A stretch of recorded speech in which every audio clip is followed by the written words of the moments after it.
Hey guys, in this video I basically just wanted to outline some of the basic materials that you might need. I wanted to work specifically with people who are in Three Hills, so kind of show you what you can get at Three Hills Books, and then a few other supplies that I use, some essentials, suggestions, or whatever.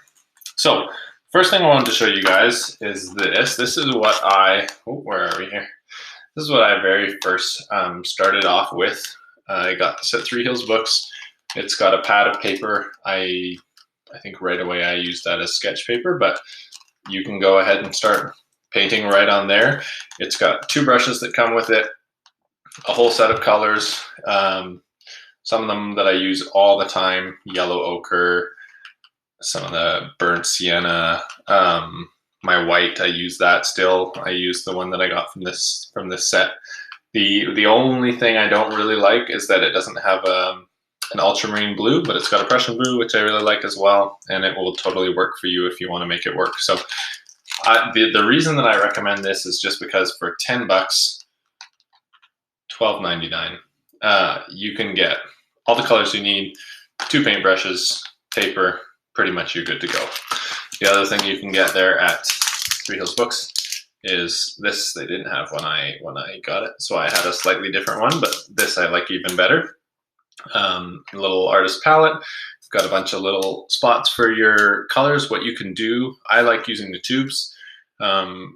If you want to buy pans, you can, but what I would do is just take the tubes, squeeze them out into here, okay, according to the colors probably that you use most often, and then use these two as your mixing wells.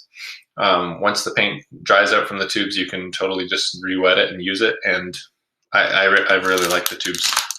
The other thing you'll need is some sort of a board. So you can see my grandpa's name on that. So this is just a piece of I don't know, some sort of a crate or something that cut up and got a little piece of plywood, and then you can tape up your paintings to them. For the tape,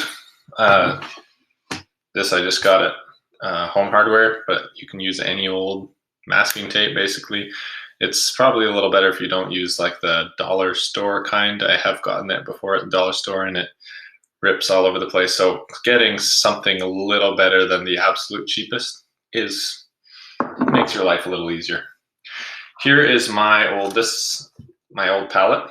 Okay, this I got on Amazon, and these are all these colors. It's horribly messy, but I don't know, it's fine. I was still using it. All these colors you can buy. These are all like kind of an expanded from that first set that I showed you. So these are just ones that I squeezed out, left in there, and it all folds up really nice. You have tons of mixing space there, which was way more than I needed. The paper that I first started out with was this Canson XL watercolor paper. I really like it. And I've talked to people who recommend it as like the watercolor paper they use. It is not the nicest that you could have, but I wouldn't go a whole lot cheaper than something like this, just because it does affect your watercolor. I would use this thing first of all because there's free sheets right in there. You don't even have to go anywhere. This you can get, I believe you can probably get at Walmart, but you can also get at Michael's, a few different places. Pretty easy to find. And it is wood pulp paper, so it's not, quite as nice as what I have moved up to now. I would not recommend this when you're first starting out. I use this Arches watercolor, which is like fancy, really nice. It does make a huge difference. Paper is one of the few things that it's worth splurging on and getting better. But if you're just starting off, I would not go and buy this stuff. It is quite expensive. It is really nice. It's made out, it's 100% cotton.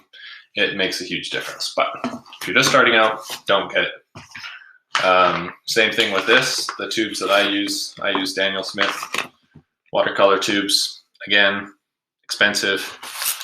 If you're starting out, buy these. They work really well. A lot of the paintings that people still say are my favorite were ones that I did with these paints. So the paints are perfectly suitable. Brushes, again, use these. These will probably do for you. I bought a set at Walmart and or Michael's, I think Walmart. Again, just cheap ones. Those worked fine for me for quite a while.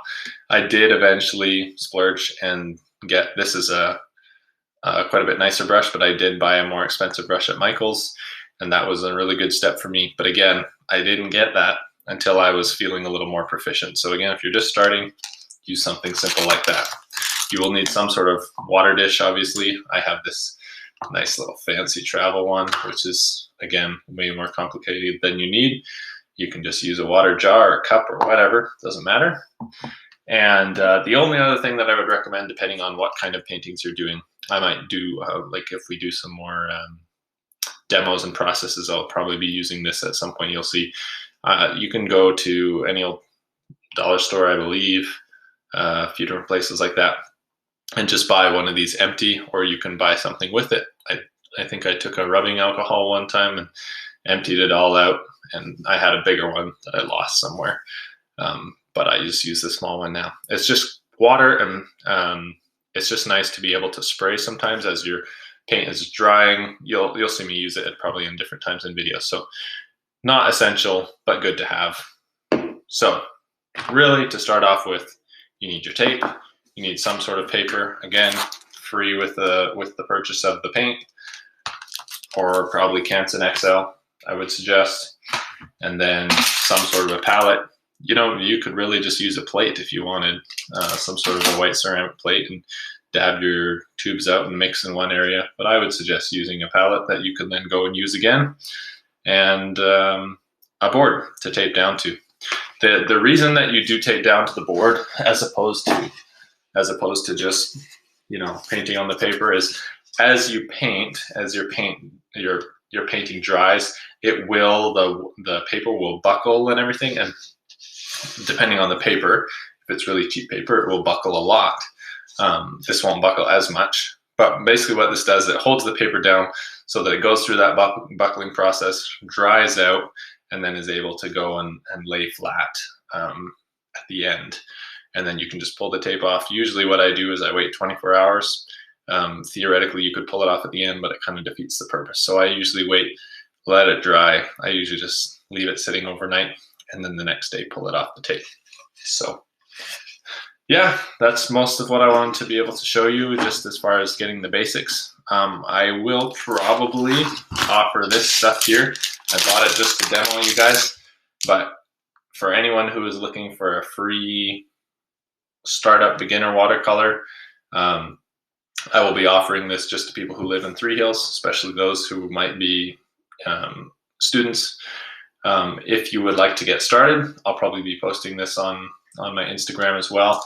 I have one of these free that if you'd be interested, yeah, you can put your name in on, probably comment on my Instagram post, and I can hook you up with this. I'll either leave it probably at the school, or I can figure out a way to get it to your house if you'd like. Thanks. See you guys.